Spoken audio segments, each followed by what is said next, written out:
Hey guys, welcome back. So now recently I've noticed that we have not covered Jason Aaron's 2012 God of Thunder, though I've referenced it a number of times, but up until now, for whatever reason, never made a playlist. And this is a story I've been wanting to go back to for a while now, especially with the recent updates that tied the story to Null, God of the Symbiotes, as well as the Enigma Force, and even recently a species called the Exelon that existed in the esoteric latitude thousands of years ago, like we'd seen in 2007's Annihilation Conquest. But now with all of that stuff being connected, to me it only made sense to go back and revisit 2012 God of Thunder, because now on top of this amazing story, there's so many things that are either pre-existing or new that have been woven into it seamlessly. So with that said, let's get into it. But first, if you're new to the channel, be sure to subscribe to catch the spills every week, and don't forget to hit that bell up top so we can squat up in the comments for the first hour.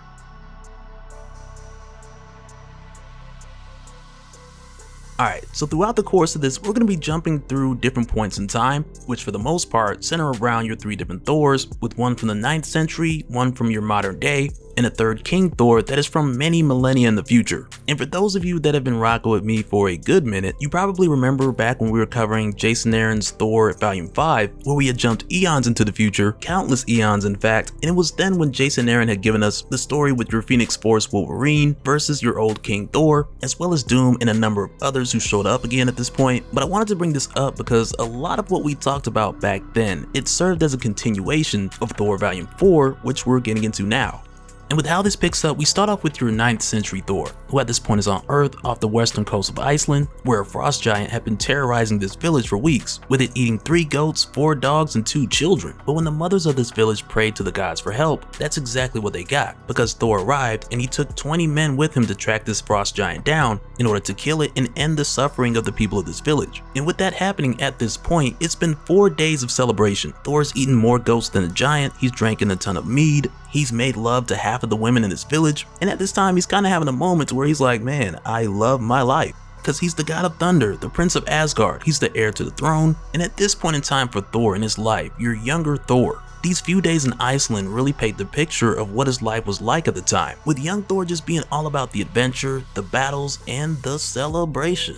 But this celebration is interrupted when they hear a little girl scream, to where then Thor and the others make their way to find that a head is washed up on the shore. And initially the people hear like there must have been a shipwreck with this head along with a number of other body parts just washing up on the shore for hours. But with Thor seeing this head, immediately he recognizes that this was no man, but rather this was a god. And initially the people of this village speculate that this was done by a serpent, but amongst the pieces of this guy that washed up on the shore, there were no bites, which right there let the people know that this guy wasn't eaten, he was butchered, which then had them shook even more, because it made them think who could be capable of doing something like this. And with the people getting worked up, Thor took a quick second, and he more or less let them know like, hey, who's your god?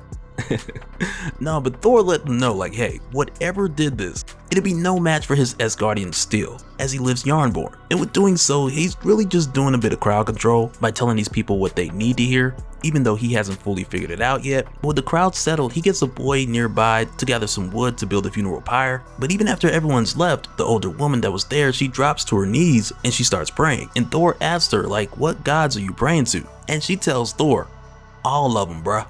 But then after this, we then jump over to what's more so your present day, on the planet Indigar, where it hasn't rained for years and everything out here has died. And it's come to this point after all these years to where the people out here are finna die too. And when we pick up here, we find that this little girl's prayer amongst her people, it's made its way to Thor. And with Thor getting her prayer, he brings them rain, he cracks the ground till water gushes out, he creates rivers, and he more or less makes this world habitable again for these people, who otherwise would have died off had he not responded, came through, and literally changed their world. But after this happens and your modern day Thor saves these people, he lets them know more or less like he's gotta go, because the warrior of Asgard and Avenger of Earth has places to be. But when the others ask Thor to stay and they offer him some ale, Thor's more or less like, oh, you know what, I got some time. But even though what they offered him was like cave slime ale, but Thor drank it and he was merry, because Thor will drink anything. But with Thor sticking around here and telling them stories about flying goats and storm giants, about Asgard and the Rainbow Bridge. But when Thor's done, one of the locals, an elderly man, he comes to tell Thor thanks. And Thor tells the guy that he should be thanking this little girl, because if it had not been for her prayer that brought him here, then it's likely that they would have perished. With Thor saying this, he asks the guy, you know, like speaking of prayer, like why didn't this little girl pray to her own gods? And the older man tells Thor Thor that here on Indigar they have no gods, and when this older man was a child, sure, his mother told him stories about gods living in the clouds, but he tells Thor that to him these were more so children's stories, like they were fictional,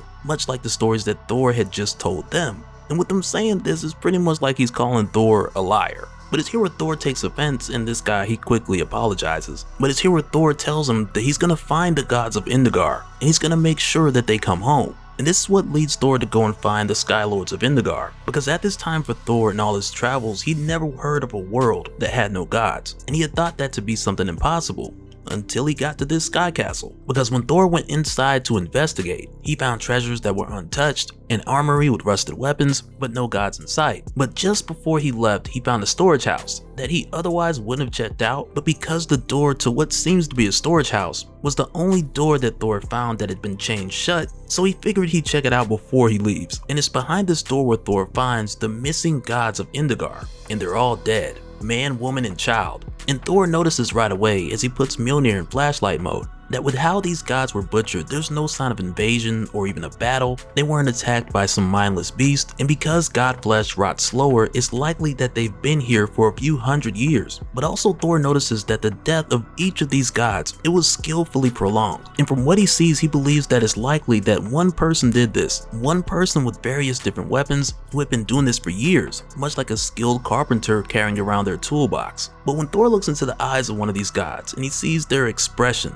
their last expression, and the look in that god's eyes reminds Thor that he hadn't seen anything like this since that night over 1,000 years ago in Iceland. But while Thor's here investigating, in detective mode, the chain that was holding the door shut earlier, it reshapes into a creature and attacks Thor. And when this happens, right away Thor knows that this is not the killer, because this thing attacks like an animal with no skill, no thought, which is quite the opposite of what killed the gods of Indigar. And this creature is more than likely the guard dog of that killer. But it's here while Thor is facing this thing, and we'll talk about what it is in just a little bit. But it's here while Thor is facing this thing, he remembers a millennium ago, a dead god floating in the sea, and later a winged horse drenched in blood, and a cave of horrors. And it's here where modern day Thor, he's like, I know who did this. But if Gorr the God Butcher is still alive, then that can only mean that more gods are gonna die. But then it's from here where we jump forward many of millennia into the future, in Asgard where no one's left but old King Thor. And when we see him here for this brief moment, he vaguely remembers how this started, with a dead god floating in the sea and a little girl's prayer on a world without a god. And at this time with old King Thor, we can tell that he's been fighting for a while, as he's attacked by the same type of creature that he had found when he was looking for the gods of Indigar. And in this brief moment, we just see him call Mjolnir and the Odin sword as he goes to fight an endless wave of those same creatures, telling them that there's still one god left in Asgard, while also yelling death to the Butcher of Gods and his black berserkers, with old King Thor going into battle here like if he's gonna die, then it's gonna be a warrior's death. But then it's from here where we jump back to the 9th century, with him leading a number of Vikings across the sea to a land that would later be known as Russia, with Thor intending to face their gods, both Perrin, the Storm Lord, and Trnabog the Black. But as they made their way closer, a thick fog covered the sea, masking a shadowy figure who at this time was only using Thor to lead him to other gods. But 3 days later, after traveling sea to rivers and finally making their way to land, Thor and his men come face to face with these Slav warriors. But Thor doesn't want to fight them because he came here to fight their gods. But upon Thor's arrival, their gods are nowhere to be found. And though Thor's men are ready to fight, like the guys who are here, they're kind of like, okay, give us a minute, our gods, they're coming. They're just running a little bit late, and then in a moment's notice, this spooked Pegasus with blood all over it just shows up. And right away the Slavs are spooked because that's Perrin's steed covered in blood with Perrin nowhere to be found. And so when Thor takes Perrin's steed, this Pegasus, and he heads to the skies to check it out, only then to find that it's just raining god blood up there as a headless Trnabog the Black just swoops by. And initially young Thor, he's thinking like, okay, well maybe Perrin and Trnabog got in a fight.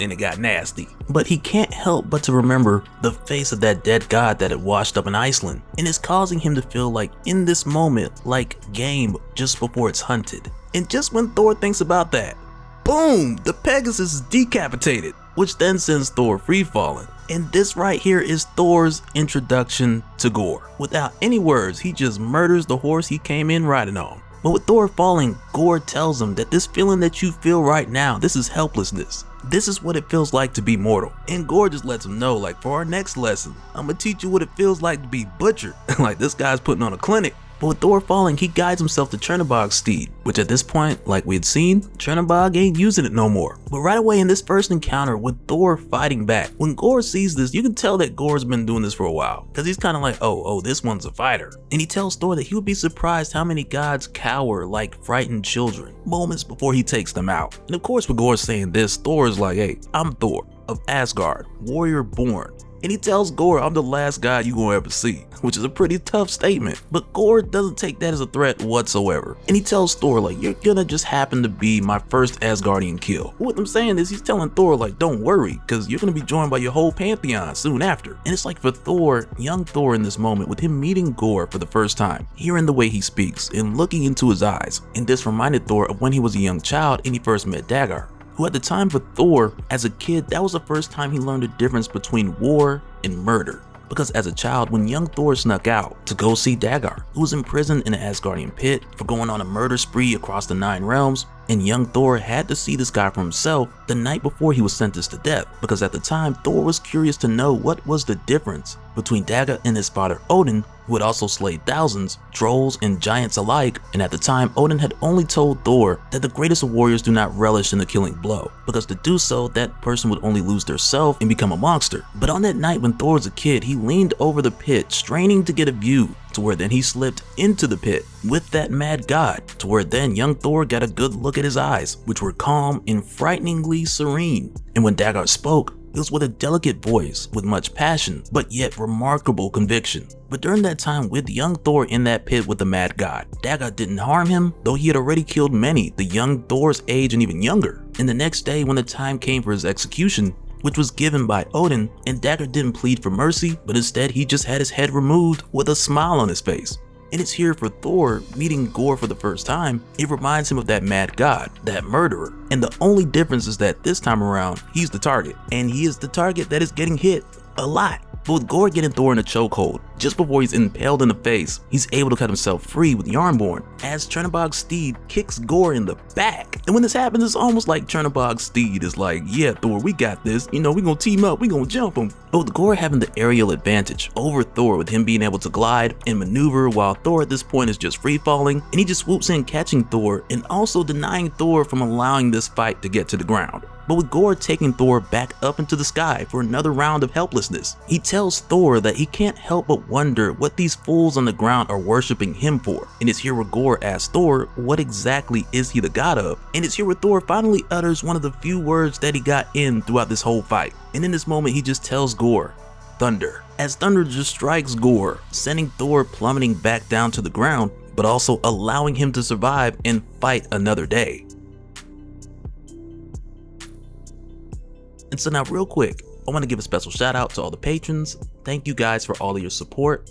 And for anyone who's new here who wants more information on how to support the channel, I got a link below so we can go to patreon.com/dopespill.